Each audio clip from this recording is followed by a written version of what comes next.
Hi friend, রুশাস tasty বাইটে তোমাদের সকলকে ওয়েলকাম। আবারও চলে এসেছি আরও একটা নতুন রেসিপি নিয়ে। আজকের রেসিপি ধোকার ডালনা। যে কোনো অনুষ্ঠানে এই রেসিপিটি আমরা খেয়ে থাকি, কিন্তু বাড়িতে কীভাবে সহজ উপায়ে বানানো যায় সেটাই তোমাদের সাথে শেয়ার করব। তাহলে চলো ভিডিওটা শুরু করি। প্রথমে একটা বাটিতে 1 টেবিল চামচ পোস্ত আর 5-6টা কাজু আমি ভিজিয়ে রেখে দিলাম।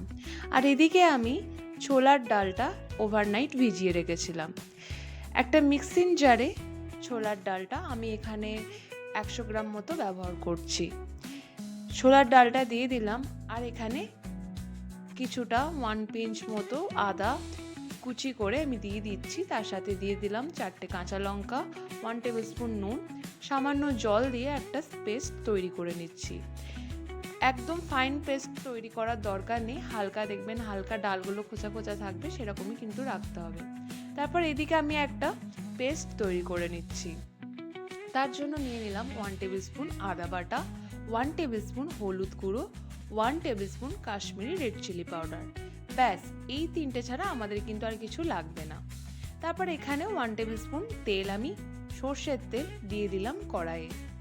তারপর দিয়ে দিলাম 1 টেবিল স্পুন মৌরি, আর দিয়ে দিলাম 1/2 টেবিল স্পুন কালো জিরে, আর দিয়ে দিলাম 1/2 টেবিল স্পুন হিং। এই মৌরি, কালো জিরে আর হিং ভালোভাবে একটু ভাজা হয়ে গেলে তাতে দিয়ে দিলাম হলুদ গুঁড়ো। হালকা যখন একটু দেখবেন সুন্দর একটা গন্ধ ছাড়ছে, সেই সময় আমরা যেই ছোলার ডালটা পেস্ট করে রেখেছিলাম সেটা কিন্তু দিয়ে দিলাম। এই সময় গ্যাসের ফ্লেমটা কম রাখবেন, নালে কিন্তু ডাল লেগে যেতে পারে। তারপর ভালোভাবে নাড়তে হবে, কিন্তু সব সময় নাড়তে থাকবেন। দেখবেন ডালটা যখন এরকম উঠে উঠে আসবে তখন কিন্তু বুঝবেন আপনার কিন্তু ধোকার জন্য একদম পারফেক্ট কিন্তু হয়ে গেছে। আর দিয়ে দিলাম সামান্য একটু চিনি। ধোকার ডালনা একটু মিষ্টি মিষ্টি ভালো লাগে, আর যে ধোকাটা বানাবো সেটা কিন্তু একটু মিষ্টি মিষ্টি না হলে ভালো লাগে না। চিনিটা দিয়েও খানিকক্ষণ নাড়াচাড়া করতে থাকছি। দেখুন আমার কিন্তু ডালটা প্রায় হয়ে এসছে, উঠে উঠে আসছিল। অপর দিকে আমি একটা প্লেটে একটু সর্ষের তেল দিয়ে দিচ্ছি আর ভালোভাবে বুলিয়ে দিচ্ছি। তারপর ডালটা ওই থালাতে দিয়ে দিলাম। তারপর খুন্তি কিংবা স্প্যাচুলার সাহায্যে এরকম করে প্রেস করে নেবেন চারিদিকটা। আমি একটা স্প্যাচুলা নিয়ে নিয়েছি, কারণ এই সময় ডালটা কিন্তু ভালোই গরম থাকবে। ভালোভাবে দেখুন এরকমভাবে প্রেস করে একটা স্মুথ কিন্তু এইভাবে একটা চারিটার একটা শেপ, থালাটার একটা শেপ কিন্তু করে নিতে হবে চারিদিকটা। হাত দিয়েও হালকা হালকা টিপে দিচ্ছিলাম। তারপর এটাকে 5 থেকে 10 মিনিট রেখে দিতে হবে। 5 থেকে 10 মিনিট পর এইভাবে আপনারা আপনাদের পছন্দের মতো বরফি শেপ কি যে কোনো শেপ দিয়ে নেবেন। আমি এখানে স্কোয়ার শেপ দিয়ে দিচ্ছি। তার জন্য প্রথমে একদিকে লম্বালম্বি করে কেটে, অপর দিকে ঘুরিয়ে আবার অপর সাইড থেকে লম্বালম্বি করে কেটে আমি কিন্তু একটা চৌকো শেপ নিয়ে নিচ্ছি। আমি এখানে কোনো বরফির শেপ রাখছি না, আপনারা বরফির শেপ চাইলে করে নেবেন। এদিকে আমি তেল গরম হতে বসিয়ে দিয়েছি আর ধোকাগুলোকে ভেজে নিচ্ছি। ধোকাগুলোকে দেখুন লাল লাল করে কিন্তু ভেজে নিতে হবে।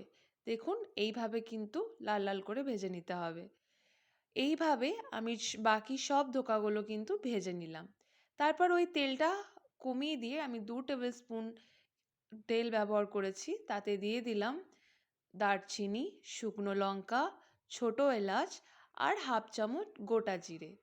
তারপর যে আদা, হলুদ, কাশ্মীরি লঙ্কার একটা পেস্ট তৈরি করে রেখেছিলাম সেটা কিন্তু দিয়ে দিলাম। তারপর মশলাটা ভালোভাবে কষাতে থাকতে হবে। দেখুন আমার তেল কিন্তু ভালোভাবে ছেড়ে এসেছে। ওই সময় দিয়ে দিলাম টমেটো পেস্ট। আমি এখানে একটা গোটা বড় সাইজের টমেটো ব্যবহার করেছি। আমি ভালোভাবে টমেটো দিয়েও ভালোভাবে কিন্তু কষাতে থাকতে হবে। এই সময় গ্যাসের ফ্লেমটা কমিয়ে রাখবেন, নাহলে কিন্তু ছেটকাবে টমেটো। আর একটুখানি নুন দিয়ে দেবেন। তারপর যে পোস্ত আর কাজুর পেস্টটা করে রেখেছিলাম সেটা কিন্তু দিয়ে দিলাম। তারপর দিয়ে হালকা চিনি দিয়ে আর স্বাদ মতো নুন দিয়ে এটা কিন্তু কমিয়ে একদম রান্নাটা করতে হবে। ওপর থেকে আমার তেল ছেড়ে এলে কাঁচা লঙ্কা, পরিমাণ মতো জল দিয়ে আরও কিছুক্ষণ আমি কিন্তু ফুটিয়ে নেব। দেখো আমার ভালোভাবে কিন্তু ফুটে এসেছে আর তেলও ছেড়ে এসছে। ওই সময় দিয়ে দিলাম 1 টেবিল স্পুন ঘি আর গরম মশলা। ঘি আর গরম মশলাটা দিয়ে এরপর হালকা একটু ফুটে এলে আমি এখানে যে ধোকাগুলো ভেজে রেখেছিলাম সেইগুলো কিন্তু আমি এরপর এখানে দিয়ে দেবো। আমি ধোকার পরে কিন্তু আমি বেশি নাড়াচাড়া করব না, নাহলে কিন্তু ধোকা ভেঙে যেতে পারে। তাই সব কিছু পরিমাণ যা দেওয়ার থাকে সেটা আমি দিয়ে পরে কিন্তু ধোকাটা দিয়ে কিছুক্ষণ হালকা ফুটিয়ে নিচ্ছি। আমি এখানে একটু ঝোলটা কম রেখেছি। আপনারা আপনাদের যেরকম ঝোল রাখবেন সেরকম অনুযায়ী কিন্তু রেখে দেবেন। উপর থেকে একটু ধনেপাতা ছড়িয়ে দিচ্ছি। ব্যাস, রেডি হয়ে গেল ধোকার ডালনা। আমি একটু গা মাখা মাখা হালকা ঝোলটা কম রাখা এরকম রেখেছি। আপনারা আপনাদের পছন্দের অনুযায়ী রেখে দেবেন। ভিডিওটি কেমন লাগলে নিশ্চয়ই জানাবেন। ভালো লাগলে লাইক, কমেন্ট, শেয়ার করতে ভুলবেন আর অবশ্যই আমার পেজটা সাবস্ক্রাইব করে নেবেন। আজকের মতো এখানেই দেখা হচ্ছে নেক্সট ভিডিওতে। বাই।